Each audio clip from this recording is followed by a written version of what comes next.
سيدنا ونبينا مولانا محمد وعلى آل سيدنا محمد وبارك وسلم عليه.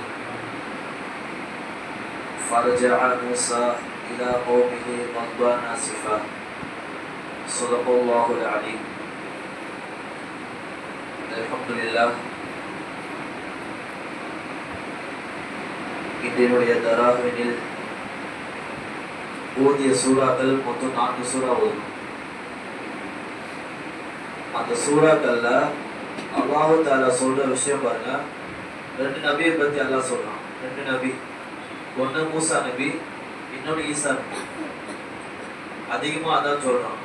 2 நபியை பத்தி சொன்னா காரணம் அல்லாஹ் தஆலா வச்சிருக்கான். மரியம் சூறா ஓதும். குர்ஆன்ல மரியம் சூறா இருக்குது.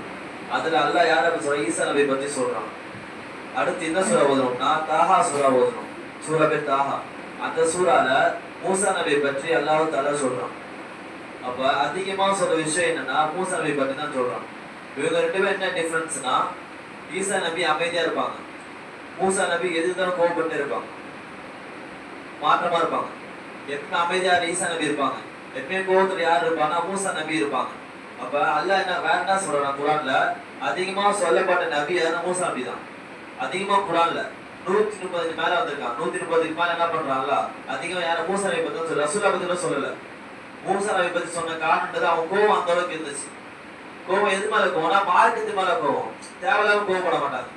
மார்க்கு தேவை விஷயம்னா அதிகமா கோவப்படுற யாரு? மூசா நபி தான் கோவப்படுவாங்க. அது எல்லாமே இருந்துச்சு. 2 சொல்லுவாங்க குர்ஆன்ல, ஒன்னு ஜலால் வாங்க, ஒன்னு ஜமால்னு சொல்லுவாங்க. ஜலால்னா கோபம்னு அர்த்தம், ஜமால்னா சாந்தம், ஒரு அமைதி, ஒரு பொறுமைன்னு அர்த்தம். அப்ப அந்த அமைதி எப்படி இருந்துச்சுன்னா ஈசா நபி இருந்துச்சு. ஆனா கோபம்ன்றது மூசா நபி அமைதி கிடையாதான். எழுதும் அடிதான், எடுத்து அடிச்சிருவாங்க, டப்புன்னு அடிச்சிருவாங்க, பார்க்கவே மாட்டாங்க, யாரும் பார்க்க மாட்டாங்க. அந்த அளவு அல்லாஹ் என்ன பண்ணா கோபத்தை கொடுத்துருக்கான்.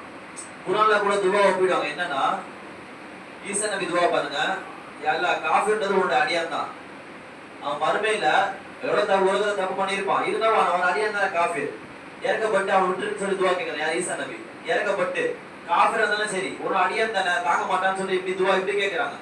மூசா எப்படி கேட்கறாங்கன்னா, நீ ஆட்சியை கொடுத்த ஃபிரௌனுக்கு, ஆட்சி கொடுத்த, எல்லாத்தையுமே கொடுத்த, அந்த சில பணம் எல்லாமே கொடுத்த, அவன் எப்படி ஆடானா இல்லையா, அவனை அழிச்சிட்டாரு அப்படின்னு அப்படி துவா கோபமா துவா கேட்கறாங்க.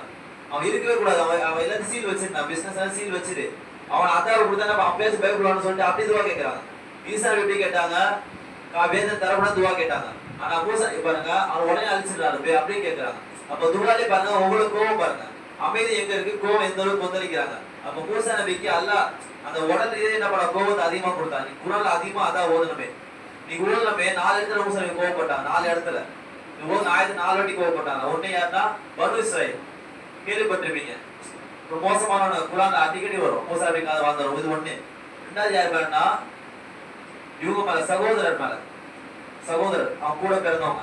அடுத்து யாருன்னா ஃபிரௌன் 3. அடுத்து யாருன்னா சாமியன்றாங்க. அந்த இதுல எப்படி கிபித்தியான ஒரு பேரும் கிதுரலை சொல்லும். அப்புறம் கடைசியா மலக்குல் மௌத் மேலே கோவப்பட்டாங்க. ரூபம் வராங்க தெரியுமா, மலக்குல் மௌத், அவங்க மேலே கோவப்பட்டாங்க. அப்ப இந்த அளவுக்கு கோபம் எங்க வந்துச்சுன்னா அல்லாஹ் தஆலா அவங்க தனிப்பட்ட முறையா கொடுத்தாங்க. அவங்க எதுக்குமே கோவப்பட மாட்டாங்க. ஏதாவது மாத்து ஒரு பிரச்சனை என்ன பண்ணுவாங்கன்னா தட்டி கேட்டுருவாங்க, யாருன்னு கூட பார்க்க மாட்டாங்க. அது எவ்வளவு பெரிய ஆளா இருந்தாலும் சரி உடனே கேட்டுருவாங்க. அப்ப இந்த மாதிரி கட்டத்துல பர்வஸ் எப்படி இருந்தாங்கன்னா அல்லாஹ் மண்ணு செல்வா கொடுத்தான். மண்ணு செல்வானா வானத்து டைரக்டா வர சாப்பாடு நம்ம சமைச்சு சாப்பிடுறோம். அவங்க அப்படிலாம் கொடுக்கல. நல்லா கறி மீன் எல்லாமே கொடுத்தான். எல்லாத்தையும் எங்க கொடுத்தான்? வானத்துக்கு வந்து கொட்டுது, மழை மாதிரி விழுது. அது எவ்வளவு பெரிய ஞாபகத்தான சாப்பாடு. அது இவங்க என்ன பண்ணாங்கன்னா, எனக்கு கீரை வேணும், எனக்கு பருப்பு வேணும்னு கேட்டிருக்காங்க.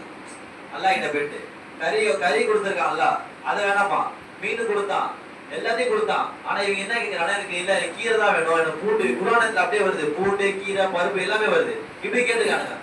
மூசா நபி சரியான கோபம் ஆயிடுச்சு. ஒரு லூசு பசங்க சொல்லலாம், ஒரு மாதிரியான பசங்க அவங்க எல்லாருமே. அப்ப அப்புறம் என்ன பண்ணாங்கன்னா மூசா நபி என்ன பண்ண, அவங்க காலத்துல ஒரு இடத்துக்கு போயிருக்கானுங்க. பனு இஸ்ராயீல் கூட்டம் ஒரு சிலையை பார்த்துட்டானுங்க. அதை வணங்கிட்டு இருக்காங்க போல. மூசா நபி போயிட்டு எனக்கு வாங்கி நானும் வணங்க போறேன்றாங்க. சிலையை அல்லாதான் வணங்கணும், அந்த சிலையை பத்தி எனக்கு வாங்கி நானும் வணங்க போறேன்னா இன்னும் கோபம் ஆயிடுச்சு. சும்மா இருப்பாங்க, நோண்டிக்கிட்டே இருப்பானுங்க. அப்ப இந்த அளவுக்கு கோபம் அந்த காரணம் அவங்க தான். அப்புறம் அடுத்து என்ன விஷயம்னா, அல்லாஹ் பார்க்க மலைக்கு போனாங்க இல்ல மூசா நபி. மலைக்கு போகும்பொழுது எல்லாரும் கூட்டு போக சொன்னானுங்க. இந்த பனு இஸ்ராயீல் எங்களை எல்லாரும் கூட்டு போங்கன்னாங்க. அப்ப மூசா நபி என்ன சொன்னாங்கன்னா 20 பேர் மட்டும் வாங்கினாங்க. 20 பேர் மட்டும் வாங்கினாங்க. அந்த 20 பேரை கூட்டு போனா மலைக்கிட்ட போயிட்டு இருக்காங்க. அல்லாஹ்வுடைய வார்த்தை மட்டும் வருது, அல்லாஹ்வுடைய வார்த்தை மட்டும் வருது.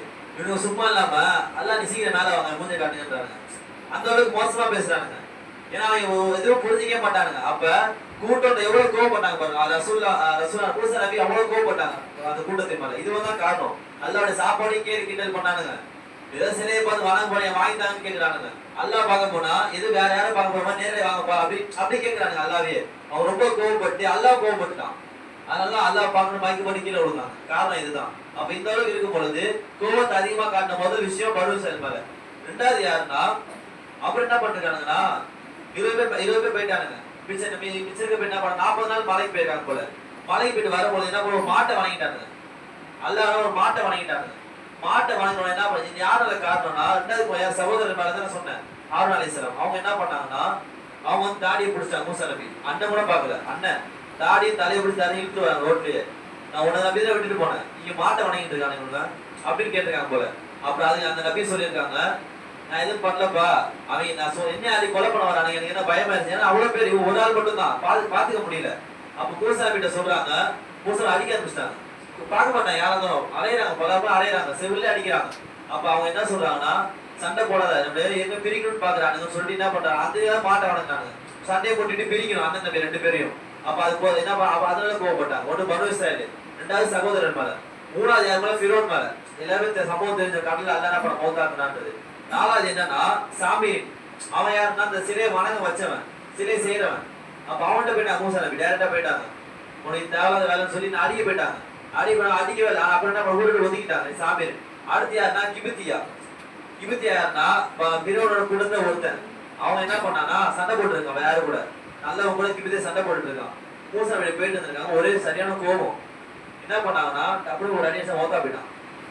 ஒரு அடிதான் அடிச்சாங்க மூசா நபி. ஒரே அடிதான் அவன் மௌத்தா போயிட்டான். கிபித்தியா மௌத்தா போனா மூசா நபி பயம் வந்து ஓடிட்டாங்க அந்த இடத்த விட்டு. இது கோபம் யாரும் ஒரே அடிதான். படுக்க போட்டு குத்தலாம் இல்ல, வாயில கீழெல்லாம் குத்தவே இல்லை. ஒரே அடி கருத்து ஒரு அடி அடிச்சாங்கன்னா உடனே மௌத்தா போயிட்டான். அப்ப அந்த அளவுக்கு கோபத்துல என்ன சீட்டு கொடுத்தான். அப்ப அடுத்து என்னன்னா அடுத்த கிதுர சொல்லும். அவங்க பெரிய ஒரு நபி. அவங்க என்ன பண்ணாங்கன்னா பாடம் கத்துக்க போறாங்க.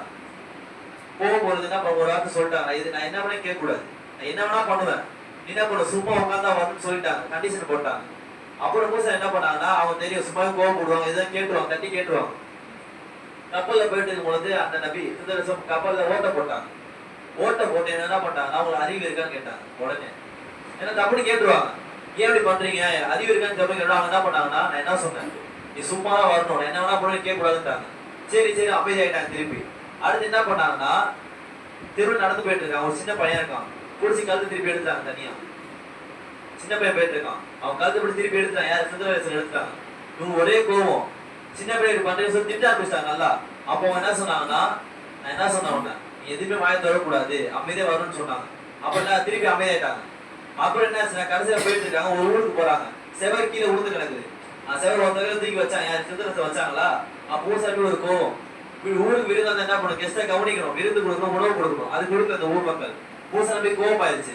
கோவமாயினா திட்டாங்க. அவங்க போய் இது பண்றீங்கன்னு திட்ட ஆரம்பிச்சோன்னா அவங்க என்ன சொன்னாங்கன்னா உனக்கு செட் ஆகி கிளம்பிட்டாங்க, தொட்டி விட்டாங்க. கணிசம் பண்ணாங்களா இல்லையா கப்பல் ஓட்ட. அப்பயே நான் திருப்பி கேட்டுக்கும் போது கோவமா என்ன பண்ண துரத்தி விட்டாங்க. அப்ப இது நமக்கு விலங்கு என்ன விஷயம்னா எதுவும் தட்டி கேட்டுருவாங்க, எதையும் பார்க்க மாட்டாங்க. அந்த கப்பல் ஓட்டப்படுறது என்ன சும்மா இருக்குல்ல, வாய் சும்மா இருக்காதான், கேட்டுக்கிட்டே இருப்பாங்க. அப்புறம் என்ன சொன்னாங்கன்னா எதுக்கு ஓட்டப்பட பின்னாடி உனக்கு தெரியும், எதுக்கு தலையை திரும்ப உனக்கு பின்னாடி தெரியும், எது சேவனிப்பா அது ஒரு பின்னாடி தெரியும் சொல்லி அமுச்சு விட்டாங்க. ஏன்னா ஒரு காரணம் எல்லாம் பண்ண மாட்டாங்க. அல்லாவோட கட்டளை, அவங்க கருத்து திருப்பி போனோம், அல்லா கட்டளை விட்டா திருப்பி போட்டுட்டாங்க. கப்பல் ஓட்டப்பட அல்லா கட்டளை விட்டா நல்லா ஓட்ட போட்டாங்க. அது மூசா நபிக்கு தெரியாது. அப்ப என்ன பண்ணாங்கன்னா அந்த ரசூல் அந்த நபி என்ன பண்ணாங்கன்னா நீ போயிருப்பா, எனக்கு தேவை கிடையாது, ஒரு பின்னாடி நல்லா புரிய வைப்பான்னு அமுச்சு விட்டுட்டாங்க. அப்புறம் இது ஏதாவது விஷயம் என்னன்னா மோலுக்கு வந்துட்டு கோவப்பட்டாங்க. ரூபம் வந்துட்டாங்க. ரூபம் வந்த பேர் என்ன பண்ணாங்கன்னா அனுமதியா வீட்டுக்குள்ள வந்துட்டாங்களாம். அனுமதி இல்லாம அவங்க அனுமதி கேட்க தேவையே கிடையாது. அனுமதி என்ன பண்ணாங்க ஓடி உருவே கொடுக்க மாட்டாங்க, ஓடி போயிடுவான் எல்லாருமே. அனுமதி கேட்டு வராம என்ன பண்ணாங்கன்னா கூப்பிட்டு ஒரு அடி அடிச்சிட்டாங்க, மலைக்கு மோத்தி அடிச்சிட்டாங்க. ரூபம் வந்தவங்களே ஒரே அடி செவிலே ஒரு அடி அடிச்சிட்டாங்க. அடிச்சு அவங்க அல்லாட போயிட்டாங்க. யாருன்னே தெரியல, நான் உருவங்க போனேன், என்ன ஒரு அடி அடிச்சிட்டாப்புல அல்லாட்டே பேசுறாங்க. அப்போ என்ன பண்ணாங்கன்னா அல்லா என்ன பண்ணான், மூசா நபி தெரிஞ்சு போச்சு, நீங்க போய் இந்த மாதிரி சொல்லுவோம் கீழே வராங்க. திருப்பி அல்லா என்ன ஒரு கட்டளை எடுத்துருக்கலாம், நான் ஒரு ஆடை எடுத்துட்டு வந்து தரேன், நீங்க ஒரு கை அளவு வைக்க, அது எவ்வளவு ரோமம் கையில இருக்குதோ அவசியம் நீங்க மாத்துக்கலாம், 100 மணி தான் 100 வருஷம் மாத்துக்கலாம்னோட. அப்ப என்ன பண்ணாங்க மூசா நபி, இல்ல தேவை நான் இப்பயே ரூபாய்க்கு போங்க மொத்தம் போயிருட்டான் சொல்லிட்டாங்க. உடனே சொல்லிட்டாங்க. அந்த ஆள் எல்லாம் கொடுத்தான். கண்டிஷன் கொடுத்தாலும் ஏத்துக்கல. நான் எப்பயும் மௌத்தா பேச சொல்லி நான் ரூல்ஸ் வாங்கிட்டாங்க. அப்ப மௌத்துக்கு மொத்தம் என்ன பண்ணுவாங்கன்னா அனுமதி கேட்க வந்து ஒளியாடி அடிச்சிட்டாங்க. அப்ப இவ்வளவு கோவம்ன்றது அவங்களுக்கு இருந்திருக்கு. ஆட்டுல எல்லாம் கொடுத்தான். குழந்தை பேருக்கு கூட அந்த அளவுக்கு அல்ல என்ன பண்ணான், அந்த கோவத்தை கொடுத்து என்ன பண்ணாங்கன்னா மாத்துக்கு அவ்வளவு தண்ணி கேட்ட விஷயத்த பிறன் அவ்வளவு பண்ணா, அவ்வளவு இவங்களுக்கு சேட்டை பண்ணான். ஆனா அவன் என்ன பண்ணாங்கன்னா ஒண்ணுமே பண்ணல. அவ்வளவு கோவப்பட்டு உடனே என்ன பண்ணாங்க, அல்லா மூலியமா என்ன பண்ண, அல்லா மூலியம் அடிச்சிட்டான். ஒரு சார் என்ன பண்ண, அவ்வளவு கோவப்பட்டான். காரணம் ஒன்னே ஒன்றான், மாத்துக்கு ஏதாவது சண்டை வந்து என்ன பண்ணுவாங்கன்னா ஒரு கேட்க உடனே தண்ணி கேட்டுருவாங்க. அந்த அளவுக்கு கோவத்தை அல்லா கொடுத்தான், சீற்றத்தை கொடுத்தான். ஆனா மூசா இருக்கும் போது அல்லா எவ்வளவு கோவப்படுவான், படைச்ச அப்பல எவ்வளவு கோவம் வரும். அவன் 2 பேர் இருக்கு அல்லாக்கும். ஜலால் ஒன்று இருக்கு, ஜலால்னு சொல்லுவாங்க. ஒண்ணு கோவம், ஒண்ணு இந்த சாந்தம் சொல்லுவாங்க. அப்ப ஆனா மட்டும் அவன் அல்லா கோவத்தை காட்டல. இது வரையும் நம்ம எவ்வளவு தொழுவாம இருக்கோம், எவ்வளவு சேட்டை பண்றோம், எவ்வளவு பாவம் பண்றோம். ஆனா அல்லா கோவத்தை காட்டினானா ஒரே குடிதான், டோட்டலா மௌத்தா போயிடும், சொல்லவே முடியாது, உடனே அழிச்சிடும். ஆனா அல்லா என்ன பண்றான், கோவத்துக்கு நான் வேற சொல்லிருப்பேன் பயான்ல. அல்லா கோவத்தோட என்னாச்சு, அந்த சாந்தது மிகச்சின்னு சொல்லிருப்பேன் பயான்ல. அப்ப அல்லா என்ன பண்றான், கோவத்தை காட்டவே இல்லை. அவன் கோவத்தை காட்டினானா நம்மளால தாங்க முடியாது. அப்ப நம்ம கரெக்டா இருந்துக்கணும். மூசா நபி கோவத்தோட அல்லாவோட கோவன்றது ரொம்ப மோசமா இருக்கும். நம்ம கண்ணில் பார்த்தது கிடையாது. சாதாரண கோவம் காட்டினால அந்த அளவுக்கு இருக்கும். ஆனா நம்ம எவ்வளவு சேட்டை செய்யறோம், எவ்வளவு பாவம் செய்யறோம். ஆனா அல்ல என்ன பண்ணா, கொடுத்து போன காரணம் என்ன, அவன் அடியான், அதனால அல்ல பொறுமையா போனான். அப்ப நம்ம அல்ல எப்படி இருக்கணும்னா ரொம்ப பணிவா இருக்கணும். அல்ல விஷயம் கரெக்டா செஞ்சிடணும். அது என்ன தொழுவியா இருக்கட்டும், இல்ல திக்குரா இருக்கட்டும், இல்ல சரியத்தை ஃபிக்கு சட்டமா இருக்கட்டும், எதுவா இருந்தாலும் நம்ம அல்லா சொல்லி வாழ்ந்தோம்னா அல்ல கோவத்தை காட்ட சாந்தமா தான் இருப்பான். அவன் ரஹமத் எப்பயுமே கிடைக்கும். அப்ப நம்ம கரெக்டா இருக்கும் பொழுது நமக்கு என்ன பண்ணுவோம், அல்ல ரஹமத்தை கொடுத்துக்கிட்டே இருப்பான். ஆக எல்லாம் இறைவன் அவன் கோவத்திட்டு பாதுகாப்பு தருவானாக. அஸ்ஸலாமு அலைக்கும் வரஹ்மத்துல்லாஹி வபரகாத்துஹு.